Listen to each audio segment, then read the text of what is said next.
Hey, what's up, guys? I wanted to real quick do this quick video, show you how to fill out the lead-based paint disclosure. It's a very simple, it's a one-page document, very straightforward. So let's jump right into it.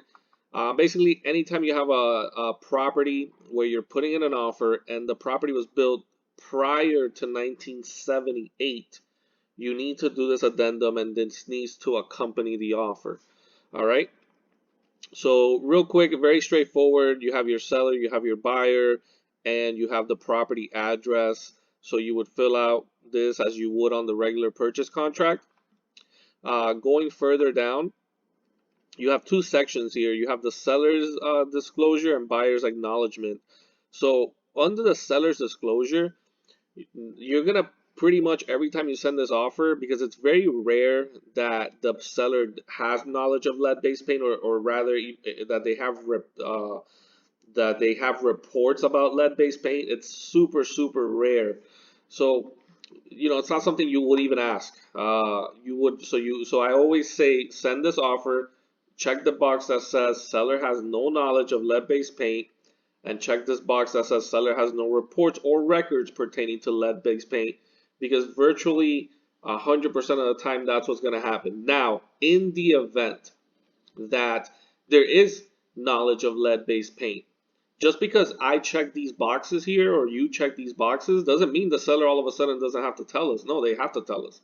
They have to pretty much, when they get the offer, say, oh no, this is not right. We're gonna cross this out and check the correct box and let us know that they do have knowledge of lead-based paint in the property. Again, ultra rare, guys. I want to say in hundreds of transactions, probably over 1,000 transactions, I've never seen it, not once. So again, it's super rare for something like that to happen here in South Florida.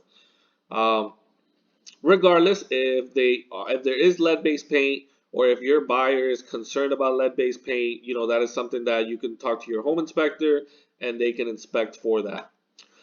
Here where it says buyer's acknowledgement initial, you're going to always check the box that the buyer receives a 10-day opportunity to do a risk assessment or an inspection for the presence of lead-based paint if they want to. Again, you should do that along with your inspection. Then you want to make sure your buyer initials here in C, D, and E. So it basically says that buyer has received copies of any information listed above. Buyer has received the pamphlet Protect Your Family from Lead in Your Home, which you can find it here on Form Simplicity and email it to your client. You can Google it online and find the PDF of it as well. Or your lender usually also provides that as a disclosure for the buyer. So that's something also lenders give out to the buyer around the same time when you're getting under contract.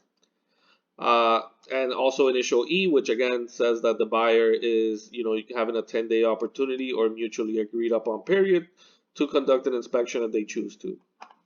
Down here, very important, if you are the listing agent, okay, you're going to initial where it says F here, licensee's acknowledgement initial, and you're going to sign here where it says listing licensee. If you're a buyer's agent, there's no need for you to initial anywhere. You simply just need to sign here where it says selling licensee. Obviously, seller will sign where the seller's supposed to sign, buyer signs where they're supposed to sign, and you're good to go. And buyer and seller also initial up here at the very top as well. So pretty straightforward document. That's the lead-based paint addendum. Pretty straightforward.